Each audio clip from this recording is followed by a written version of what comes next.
Hello students, welcome to the session. ఈ రోజు మనం టెస్ట్ ఎక్స్ప్లెనేషన్లో భాగంగా the Nationalist transition from moderates to militancy చూస్తున్నాం. అంటే జాతీయోద్యమ పరివర్తన. ఇంతకుముందు మనం చూసింది ఏంటి?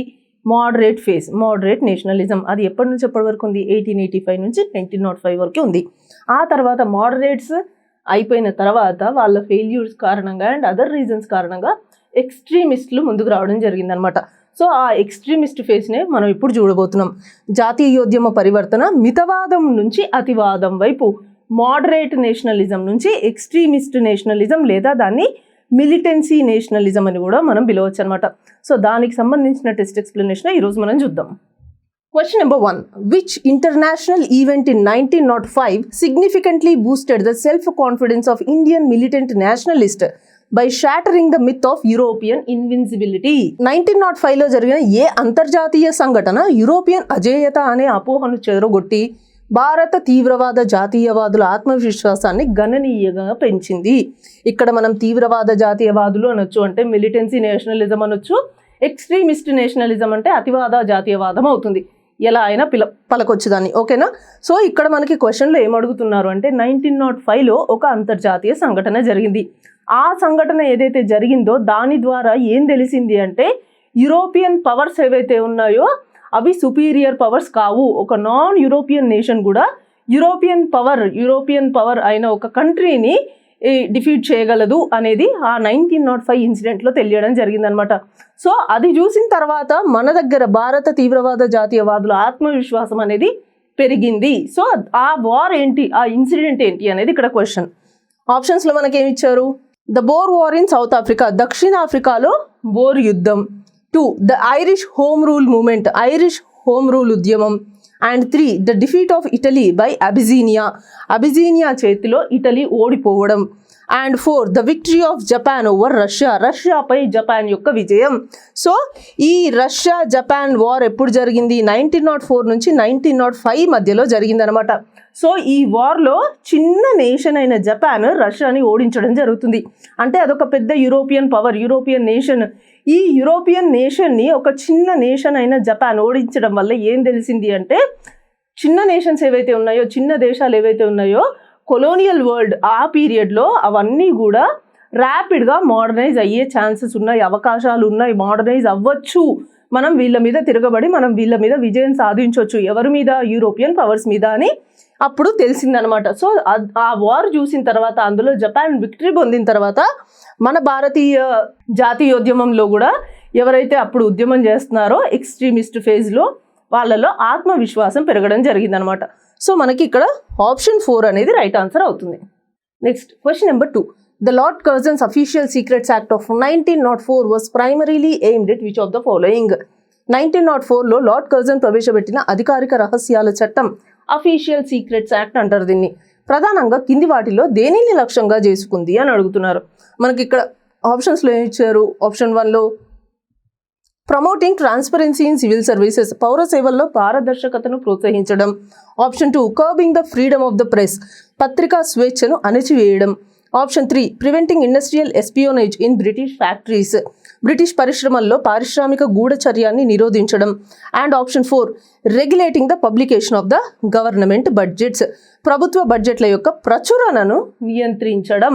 ఇక్కడ official secrets of act of 1904 ఏదైతే లార్డ్ కర్జన్ ఇంట్రడ్యూస్ చేశారో దాంట్లో ఆయన తీసుకొచ్చిన మెయిన్ మోటివ్ ఏంటి ఆ అఫీషియల్ సీక్రెట్స్ యాక్ట్కి అని అంటే kerbing the freedom of press, అంటే పత్రికా స్వేచ్ఛను అణిచివేయడం. పత్రికా స్వేచ్ఛని అణిచివేస్తున్నారు ఎందుకు అనంటే ఈ గవర్నమెంట్ అంటే అప్పట్లో బ్రిటిష్ గవర్నమెంట్ పాలసీస్ ఏవైతే ఉన్నాయో, యాక్ట్స్ ఏవైతే ఉన్నాయో, వాళ్ళు ఏదైతే లాస్ తీసుకొస్తున్నారో వాళ్ళ గురించి ఇండియన్ నేషనల్స్ ఎవరైతే ఉన్నారో వాళ్ళు పత్రికల ద్వారా, జర్నల్స్ ద్వారా, న్యూస్ పేపర్స్ ద్వారా ఆ లాస్ ఇండియన్ సిటిజన్స్కి ఎలా హార్మ్ చేస్తున్నాయి, వాటి వల్ల ఇండియన్ సిటిజన్స్ ఏ విధంగా నష్టపోతున్నారు అని చెప్పేసి ఆ న్యూస్ పేపర్స్లో ఇండియన్ జర్నలిస్టులు ఎవరైతే ఉన్నారో వాళ్ళు పబ్లిష్ చేసేవాళ్ళు అనమాట.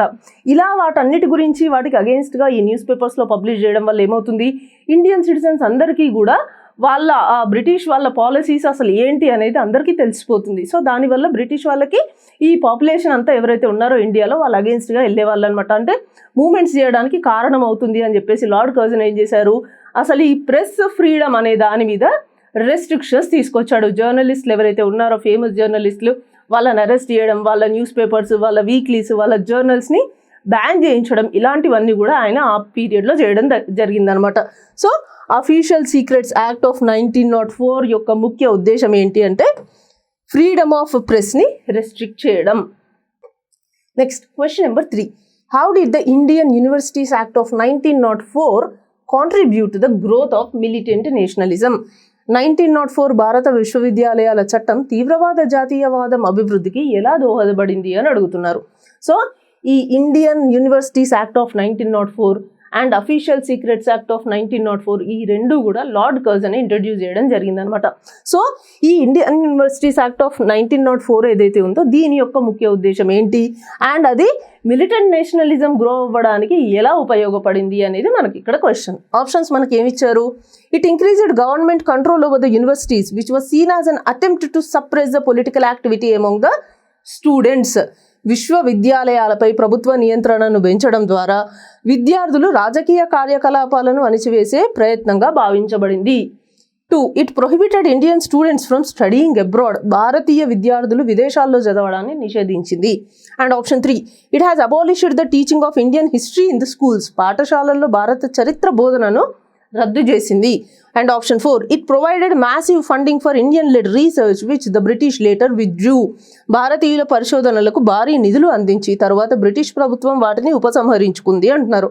ఇండియన్ యూనివర్సిటీస్ యాక్ట్ ఆఫ్ 1904 ఏదైతే లార్డ్ కర్జన్ ఇంట్రడ్యూస్ చేయడం జరిగిందో దాని వెనుక ఉన్న ముఖ్య ఉద్దేశం ఏంటి అనంటే మనకి ఏ ఉద్యమం చూసినా కూడా అది యూనివర్సిటీస్లో, కాలేజెస్లో స్టూడెంట్స్ ద్వారానే అది మొదలవుతుందన్నమాట.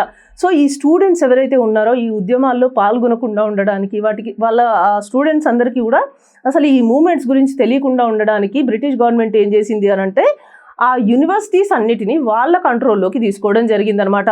సో దట్ స్టూడెంట్స్ వాళ్ళ కంట్రోల్లో ఉంటారు, వాళ్ళు చెప్పినట్టు వింటారు, ఈ ఉద్యమాల్లో పాల్గొనరు అన్న ఉద్దేశంతో లార్డ్ కర్జన్ ఈ యాక్ట్ని ఇంట్రడ్యూస్ చేయడం జరిగింది. కానీ ఆ తర్వాత ఏమైంది, స్టూడెంట్స్ అందరూ గవర్నమెంట్కి అగెన్స్ట్గా వెళ్ళడం స్టార్ట్ చేసి వాళ్ళు ఏం చేశారు, స్వదేశీ అండ్ బాయ్కాట్ మూమెంట్ని నెక్స్ట్ ఇయరే దాన్ని తీసుకురావడం జరిగిందనమాట. అంటే మీ స్కూళ్ళు మాకొద్దు, మీ కాలేజీలు కూడా మాకొద్దు, మేము మా సొంత కాలేజీలు నిర్మించుకుంటాం, మేము మాది చూసుకుంటాం అన్న తీరులో విద్యార్థులు వెళ్ళడం జరిగిందనమాట. సో లార్డ్ కర్జన్ ఏం చేశాడు, స్టూడెంట్స్ని నా కంట్రోల్లోకి అంటే యూనివర్సిటీస్ అన్నింటినీ నా కంట్రోల్లోకి తీసుకుంటే, అంటే బ్రిటిష్ గవర్నమెంట్ కంట్రోల్లోకి తీసుకుంటే అప్పుడు స్టూడెంట్స్ ఈ మూమెంట్స్లో పార్టిసిపేట్ చేయరు, అది మన బ్రిటిష్ గవర్నమెంట్కి హెల్ప్ అవుతుంది అని అనుకున్నాడు. కానీ అది ఆయనకి రివర్స్ అయింది. సో ఇక్కడ మనకి ఆప్షన్ 1 అనేది right answer. It has increased government control over universities which was seen as an attempt to suppress the political activity among the students. Next, question number 4. Consider the following statements regarding an Indian revolutionary. ఒక భారతీయ విప్లవకారురాలికి సంబంధించి కింది వాక్యాలను పరిశీలించండి అనేది ఇక్కడ question. ఆప్షన్స్లో మనకి ఏమి ఇచ్చారు? Option A, she unfold a self designed Indian flag at the 1907 socialist congress in Stuttgart, Germany. ఆమె 1907లో జర్మనీలోని స్టట్గార్ట్లో జరిగిన సోషలిస్ట్ కాంగ్రెస్లో తాను స్వయంగా రూపొందించిన భారత జెండాను ఎగురవేశారు అంటున్నారు. B, she was the founder of the nationalist journal Vande Mataram. ఆమె వందే మాతరం అనే జాతీయవాద పత్రికను ప్రారంభించారు అని అడుగుతున్నారు. ఇక్కడ ఈ రెండు ఆప్షన్స్ ఏవైతే ఉన్నాయో, మొట్టమొదటిసారిగా జర్మనీలో నేషనల్ ఫ్లాగ్ని, ఇండియన్ నేషనల్ ఫ్లాగ్ని ఎగురవేసిన వ్యక్తి ఎవరు, అండ్ అది మాత్రమే కాకుండా వందే మాతరం అనే జర్నల్ని స్టార్ట్ చేసిన వారు ఎవరు అంటున్నారు. ఈ రెండు కూడా ఒకే వ్యక్తికి సంబంధించినవి. ఎవరు ఆ పర్సన్? ఆప్షన్స్లో మనకేమిచ్చారు? Sarojini Naidu, Bhikaji Cama, Annie Besant and Aruna Asaf Ali. మనకి ఇక్కడ కరెక్ట్ ఆన్సర్ వచ్చేసి బికజీ కామా. బికజీ కామా, మేడం బికజీ కామా అంటారు. So mother of Indian revolution అని కూడా పిలుస్తారు ఈవిడ్ని. ఈవిడ ఎవరైతే ఉన్నారో ఈవిడ ఏం చేశారు అంటే 1907లో తను ఈ సోషలిస్ట్ కాంగ్రెస్ ఈ కాన్ఫరెన్స్ మీటింగ్కి అటెండ్ అయినప్పుడు జర్మనీలో ఆవిడ తను సొంతంగా తయారు చేసుకున్న ఒక నేషనల్ ఫ్లాగ్ని, ఇండియన్ నేషనల్ ఫ్లాగ్ని ఎగురవేయడం జరుగుతుందన్నమాట. అంటే ఇండియాలో ఏదైతే నేషనలిస్ట్ మూమెంట్ జరుగుతుందో ఫ్రీడమ్ కోసం, దాని గురించి అన్ని దేశాల వాళ్ళకి తెలియాలి అనే ఉద్దేశంతో తను ఈ విధంగా చేయడం జరుగుతుందన్నమాట. అంటే మొట్టమొదటిసారిగా విదేశీ గడ్డ మీద మన జాతీయ జెండాను ఎగురవేయడం జరిగింది. మనకి ఇప్పుడు ఉన్న జాతీయ జెండా కాదు, కానీ అప్పట్లో తను ఒక ఇండియన్ నేషనల్ ఫ్లాగ్ అని తనే ఒకటి తయారు చేసి ఎగరేసింది అనమాట. సో మనకి ఇక్కడ ఆప్షన్ ఏ అనేది right. Option B, she was the founder of the nationalist journal Vande Mataram. అయితే ఈవిడ ఏదైతే జర్నల్ వందే మాతరంని స్టార్ట్ చేసిందో అది ప్యారిస్లో దీన్ని స్టార్ట్ చేసింది అనమాట. మనకి ఇంకొక జర్నల్ కూడా ఉంటుంది వందే మాతరం అని, అది ఇండియాలో బిపిన్ చంద్రపాల్ గారు దీన్ని స్టార్ట్ చేస్తారు అండ్ ఎడిట్ కూడా చేయడం జరుగుతుంది. అండ్ ఆ తర్వాత అరబిందో ఘోష్ గారు దీనికి ఎడిటర్గా ఉంటారు. అయితే ఇండియాలో ఉన్న ఈ వందే మాతరం అండ్ ప్యారిస్లో బికజీ కామా గారు స్టార్ట్ చేసిన వందే మాతరం జర్నల్స్ రెండు డిఫరెంట్. ఆవిడ ఎందుకు ప్యారిస్లో వందే మాతరం అనే జర్నల్ స్టార్ట్ చేస్తారు అంటే ఇండియన్ నేషనలిస్ట్ మూవ్మెంట్ గురించి దాంట్లో పబ్లిష్ చేసి ఇండియాలో బ్రిటిష్ పాలసీస్ వల్ల ఎవరైతే ఇబ్బంది పడుతున్నారో దాని గురించి అన్నీ కూడా ఆ జర్నల్లో తెలపడం వల్ల, జర్నల్లో పబ్లిష్ చేయడం వల్ల ఏమవుతుంది అంటే అబ్రాడ్లో ఉన్న ఇండియన్ స్టూడెంట్స్ ఎవరైతే ఉన్నారో, ఇండియన్ పీపుల్ ఎవరైతే ఉన్నారో వాళ్ళందరికీ ఇండియాలో బ్రిటిష్ కొలోనియల్ గవర్నమెంట్ వల్ల ఏమేం జరుగుతుందో వాళ్ళందరికీ తెలిసి వాళ్ళు కూడా ఇండియన్ నేషనల్ మూవ్మెంట్ కోసం పోరాటం చేయాలి అనే ఉద్దేశంతో ఆవిడ ప్యారిస్లో ఈ వందే మాతరం జర్నల్ని స్టార్ట్ చేయడం జరుగుతుందన్నమాట. సో మనకి ఇచ్చిన రెండు స్టేట్మెంట్స్ కూడా మేడం బికజీ కామా గారి గురించి సంబంధించినవి. మదర్ ఆఫ్ ఇండియన్ రెవల్యూషనరీ అని ఎవరిని పిలుస్తారు అని మీకు ఇంకేదైనా క్వశ్చన్ అడిగితే కూడా మనకి option 2 right answer, Bikaji comma right answer. Next question number 5. What role did the famines and plagues of the late 1890s play in the rise of the militant nationalism? 1890 చివరిలో వచ్చిన కరువులు మరియు ప్లేగ్ వ్యాధుల వల్ల తీవ్రవాద జాతీయవాదం ఎదుగుదలలో ఏ పాత్ర పోషించాయి అంటే ఈ క్రైసిస్ ఏదైతే వచ్చిందో, ఫెమైన్స్ వచ్చాయి, ప్లేగ్ అవుట్ బ్రేక్ అయింది పూణేలో, వీటి వల్ల తీవ్రవాద జాతీయవాదులు లేదా అతివాద జాతీయవాదులు వీళ్ళల్లో ఎలాంటి మార్పు తీసుకొచ్చింది అనేది క్వశ్చన్. మనకు ఆప్షన్స్ ఏమి ఇచ్చారు? They proved that the British administration was benevolent and efficient. British పాలన దయాగుణం మరియు సమర్థతను నిరూపించాయి అంటున్నారు. 2. They led to a massive influx of the British aid that satisfied the peasant class. రైతులను సంతృప్తిపరిచే విధంగా భారీ బ్రిటిష్ సహాయం అందించాయి. 3. They distracted the nationalist from political activities for a decade. జాతీయవాదులను 10 ఏళ్ల పాటు రాజకీయ కార్యకలాపాల నుంచి దూరం చేశాయి. And 4. They perceived indifference and high handedness of the British relief measures fuelled wide spread anti British sentiment. British ఉపశమన చర్యల పట్ల నిర్లక్ష్యం మరియు కఠిన వైఖరి ప్రజల్లో బ్రిటిష్ వ్యతిరేక భావాలను పెంచింది అంటున్నారు. అయితే ఈ ఫెమైన్ మరియు ఈ ప్లేగ్ వ్యాధి ఏదైతే పూణేలో రావడం జరిగిందో దాని తర్వాత మరి బ్రిటిష్ కొలోనియల్ గవర్నమెంట్ జనరల్గా అయితే ఏం చేయాలి, ఈ ఇండియన్ సిటిజన్స్ ఎవరైతే ఉన్నారో బ్రిటిష్ ఇండియన్ సిటిజన్స్ వాళ్ళ కోసం ఏదో ఒక రిలీఫ్ ఫండ్స్ తీసుకురావాలి లేదా హ్యుమానిటేరియన్ యాక్ట్స్ చేయాలి, అంటే మానవతా దృక్పథంతో ఉంటే. కానీ వాళ్ళు ఏం చేశారు, మీరు కరువు కాటకాల్లో ఉండండి లేదా మీరు వ్యాధులతో చనిపోండి, మాకు సంబంధం లేదు, మీకు ఫెమైన్ వచ్చి మీరు పంటలు సరిగా పండించకపోయినా కూడా మీరు మాకు ట్యాక్స్లు కట్టాల్సిందే అని చెప్పారు. అండ్ అది మాత్రమే కాకుండా ప్లేగ్ వ్యాధితో పూణేలో ఎంతోమంది చనిపోయారు. చనిపోయినప్పటికీ 1897 ఆ పీరియడ్లో వచ్చింది అది. చనిపోయినప్పటికీ కూడా వాళ్ళకి ఎలాంటి relief fund, health facilities provide చేయకపోగా పైనుంచి ఏం చేశారు, శానిటేషన్ వర్క్స్ చేయడానికి వచ్చాము అని చెప్పేసి అందరి ఇళ్లల్లో దూరి వాళ్ళ ఫర్నిచర్స్ని వాళ్ళ ప్రాపర్టీని మొత్తం ధ్వంసం చేసి వెళ్ళారనమాట. అంటే instead of helping the people who are suffering, what these Britishers have done, the Britishers have destroyed them. So మనకి ఆప్షన్ 4 అనేది కరెక్ట్ అవుతుంది. సో దీనివల్ల ఇంకా ఈ నేషనలిస్ట్ మూమెంట్లో ఎవరైతే పాల్గొన్నారో ఈ ఎక్స్ట్రీమ్ నేషనలిస్ట్, మిలిటెంట్ నేషనలిస్టులు ఎవరైతే ఉన్నారో వాళ్ళకి ఇంకా కోపం రావడం జరిగింది.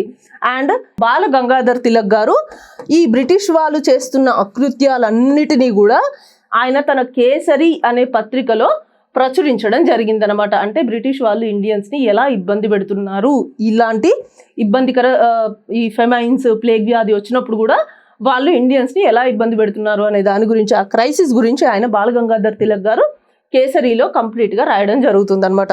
సో మనకి ఇక్కడ ఫెమైన్స్ అండ్ ప్లేగ్స్ వల్ల మిలిటెంట్ నేషనలిజం ఇంకా ఎలా డెవలప్ అయింది అని అడుగుతున్నారు కాబట్టి ఆప్షన్ 4 అనేది మనకి కరెక్ట్ ఆన్సర్. అంటే వాటి వల్ల ఇంకా వ్యతిరేక భావాలు, బ్రిటిష్ వ్యతిరేక భావాలు ఇంకా పెరిగిపోయాయి ప్రజల్లో.